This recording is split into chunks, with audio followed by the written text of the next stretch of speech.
Hi folks, and welcome back to another fly tying video. What you see in the vise is an emerging large dark olive. So without further ado, let's get into it.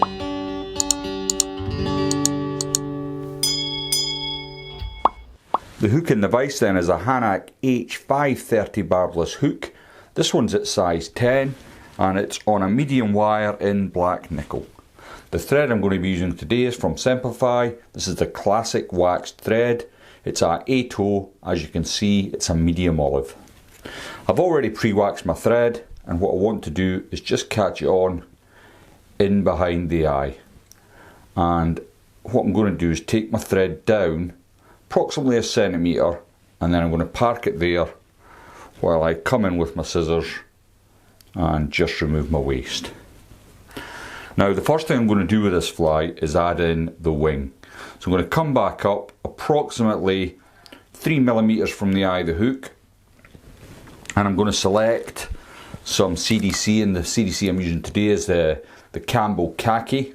This is a product from Troutline. They come pretty much stacked, but I've already taken 5 or 6 plumes out of the packet and I've married up the tips as best I can. They're not precise, but good enough for government work. So next thing I want to do is get my length right. Now if you make your post too high on this fly, it'll just keel over in the water. If you make it too short, you won't be able to see it on the river. So what I like to do is get it just about the length of the shank, dress it up and get a couple of turns in. Once I'm happy it's in the place I want it, and get 2 or 3 turns down. Try and keep everything on top of the shank. And then what I want to do next is come in with my scissors and just cut it away at an angle. And this will help with the taper of the body. So once I've got my waste away, I can then come in with my thread and start to work down the remainder of that CDC, which as you can see is tapering down nicely to the shank of the hook.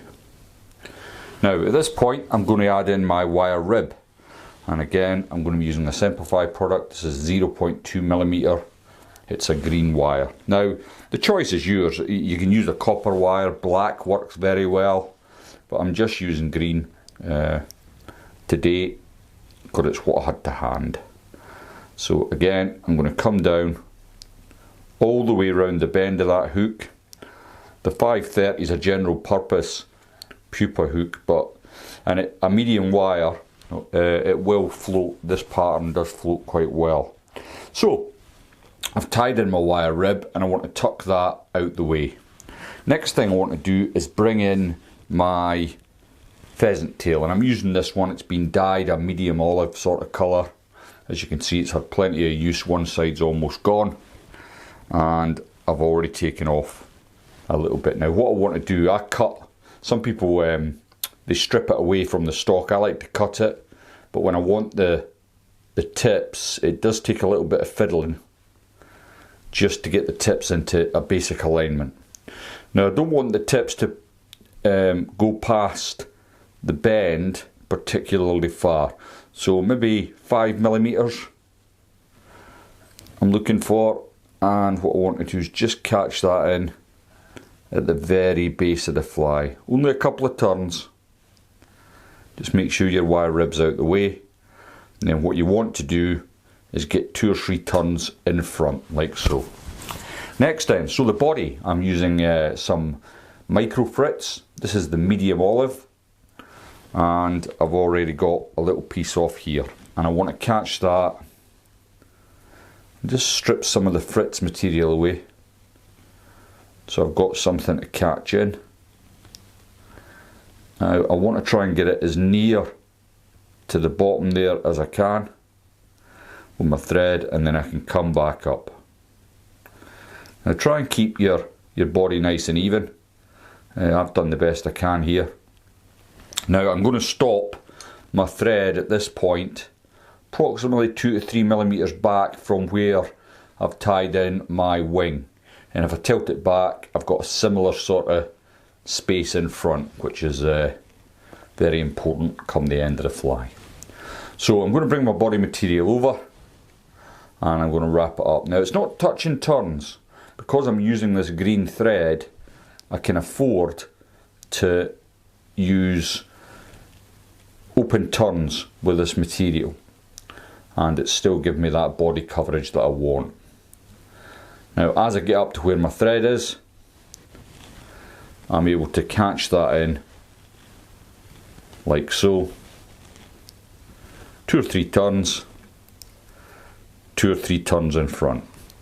Then I can simply remove the excess material away. Now next I'm going to just gently pull out these pheasant tail fibres and bring them over the back of the micro Fritz. I can then catch that in with my thread, and again a couple of turns in front. Just stops the thread backing up so that it doesn't come undone. And I can remove that. Then it's simply a case of bringing the wire around the fly, and this protects that pheasant tail that I've brought over the back. It's quite a thick wire this, so you get a really nice segmented look to the fly, and also it helps it sit properly when it hits the water.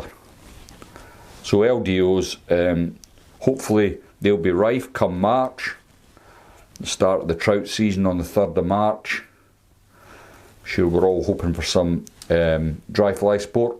Now what I'm going to do is just hold my thread under tension and gently twist my wire away. So that's looking pretty good. Next I'm going to use my thumb and forefinger in my left hand to pull that wing back, and I'm going to build a little ramp just at the end here, sorry, at the beginning should I say, just to stand my wing up. There we go, that's looking all pretty good so far. Next we need some more of our pheasant tail. Again, I've already cut a little section off, and on this occasion I've messed about with the tips to get just them lined up roughly. And what I want to do is measure this out so that it's no longer than the length of the fly. I'm going to bring my thread to the rear now, catching that pheasant tail in behind the wing, and I'm going to come back a couple of turns with my thread. Now what I want to do is ensure that I am covering that bit of the body. Next I can remove this excess, don't need that, like so, and that's us ready to tie in our thorax. Now you can use a number of different things for this, but because it's primarily a dry fly, I'm going to use a little bit of seal's fur, which I've got here. As you can see, it's been dyed green. It's a bit of a bugger seal's fur to dub on. Any of you that have used this material in the past, I always find that a little bit of wax onto the thread does help with the dubbing on process. So I've dubbed on, well I haven't dubbed on, I've rubbed on the wax and I'm about to dub on the seal's fur. Now you don't want too much, but you do want enough as to build a decent thorax. So I've got that in place. I'm going to come round now. I'm just trying to decide whether to have another turn on the back, but I think I'm going to come with it going forward now.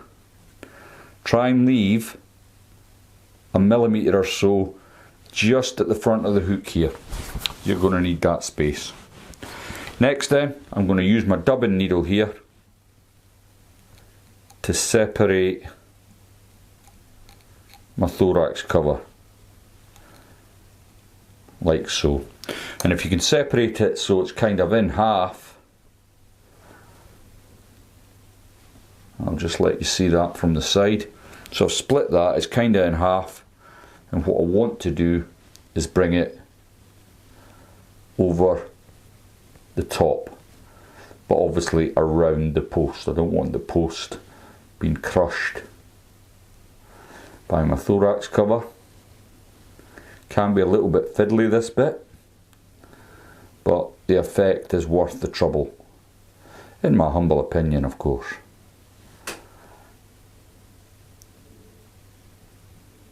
And once you've got it into place, bring it round in front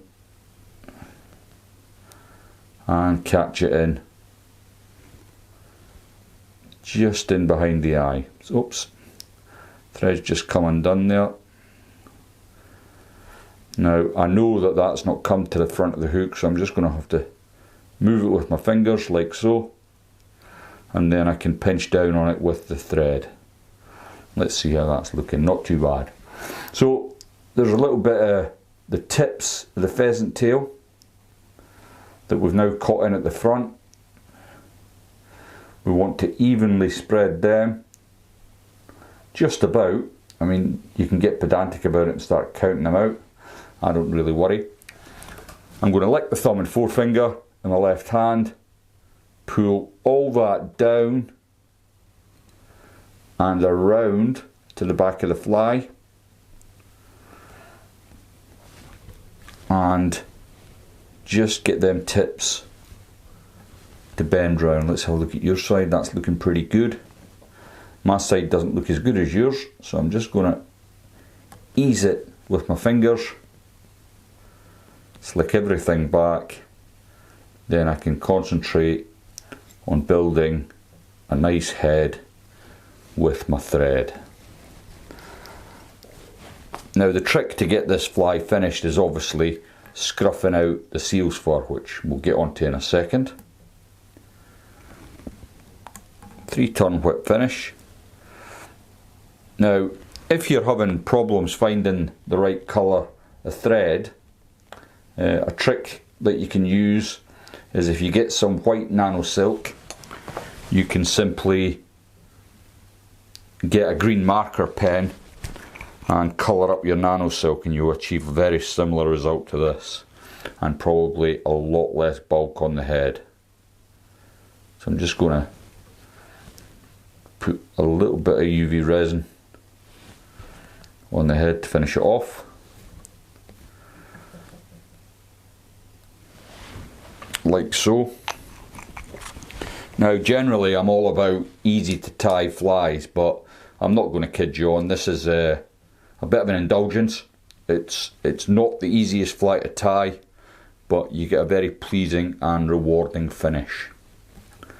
So I've got that cured. I'm just going to remove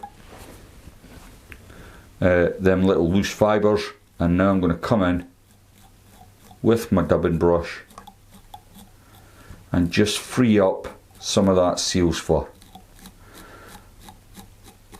And this will just help the fly sit in that surface film. It's easy to see on the water, and it's a very effective pattern. I hope you enjoyed that, folks. If you're enjoying what you're seeing, please don't forget to subscribe and give the video a like. And if you like LDOs and you're looking forward to the start of the season, why not check out this video that's coming up now.